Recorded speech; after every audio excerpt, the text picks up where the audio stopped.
سەرباری سەرنج و تێبینی بەشێک لە پێکاتەکان لەباری لیستی دەنگدەرانی کەرکووکەوە هەوڵەکان بۆ ئەنجامدانی هەڵبژاردننی ئەنجومنی پارێزگاکان لە کەرکووک بەردەوامی هەیە. کۆمسیۆنی بەڵای هەڵبژاردنەکان جەخت دەکات وەک لایەنی جێبەجێکاری پرۆسەکە هیچ گرفتەیەک لە پێش ئەنجامدانی هەڵبژاردن لە پارێزگای کەرکووک نابینن. المفوضية العليا المستقلة للانتخابات باعتبارها هي الجهة المعنية کۆمسیۆنی باڵای سربەخۆی هەڵبژاردنەکان بۆ پێی لایەنی جێبەجێکاری هەڵبژاردنەکانە لە عێراق لە توانایدایە پرۆسەی هەڵبژاردننی ئەنجومەنی پارێزگاکان لە کەرکووک ئەنجام بدات بە نسبەت ئامادەکاریەکانەوە هیچ کۆسپێک بەدی ناکەین بۆ ئەنجامدانی ئەو هەڵبژاردنە پێشوەختش ڕێکاری هوەری و لۆجستیمان گردۆتە بەر بۆ ئەنجامدانی ئەو هەڵبژاردنە. تاکیدکردنەوەی ئامادەکاریەکان بۆ هەڵبژاردن لە کەرکووک لە کاتێکدایە هێشتایان دێ لایەن خستنە ڕووی تێبینیەکانیان لەسەر لیستی دەنگدەرانی کەرکووک کۆتایی پێنەهێناوە. المادة 37 من قانون انتخابات مجالس المحافظات أكدت على مادەی 37 لە یاسای هەڵبژاردننی ئەنجومەنی پارێزگاکان بەڕوونی باس لەوە دەکات کە پێویستە پێداچوونەوە بە لیستی دەنگدەرانی کەرکووکدا بکرێت. نەبوونی ئەو پێداچوونەوەی وای کردووە ماوەی 15 ساڵە ئەو پارێزگایە بێبەش بکرێت لە هەڵبژاردننی ئەنجومەنی پارێزگاکان. بەداخەوە تا ئێستا حکوومەتی عێراق ئەرکی خۆی جێبەجێ نەکردووە بۆ پێداچوونەوە بەو لیستەدا. سطا لەگەڵ انتخابات ولكن عرب عليه بشرطها وشروطها.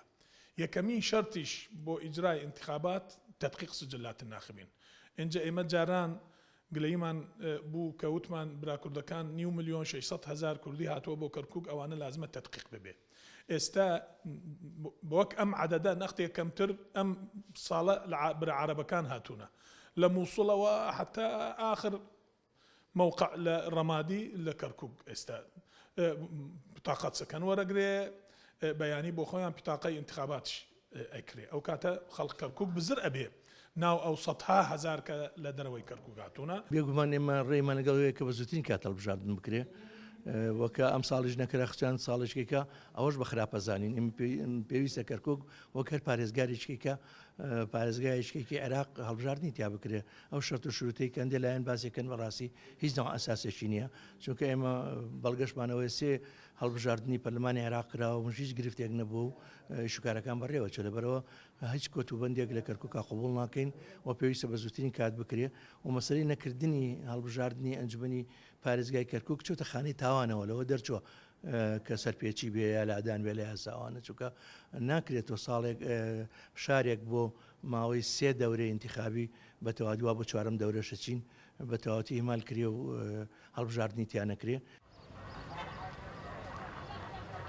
ئەنجامدانی هەڵبژاردننی ئەنجومەنی پارێزگاکان لە ئێستادا لەسەر تەعدیلی یاسای هەڵبژاردنەکە ماوەتەوە کە دەبوو هەفتەی ڕابردوو لە پەرلەمانی عێراق دەنگی لەسەر بدرایە بەڵام بەوەی ڕێک نەکەوتنی لایەنەکان ئەو پرسە دواخرا کورسات نیوز زانیوێتی لە دوای 13 مانگەوە پرسی تەعدیلی یاسای هەڵبژاردننی ئەنجومەنی پارێزگاکان لە عێراق دەبێتەوە بابەتی گەرمی دانیشتنەکانی پەرلەمانی عێراق.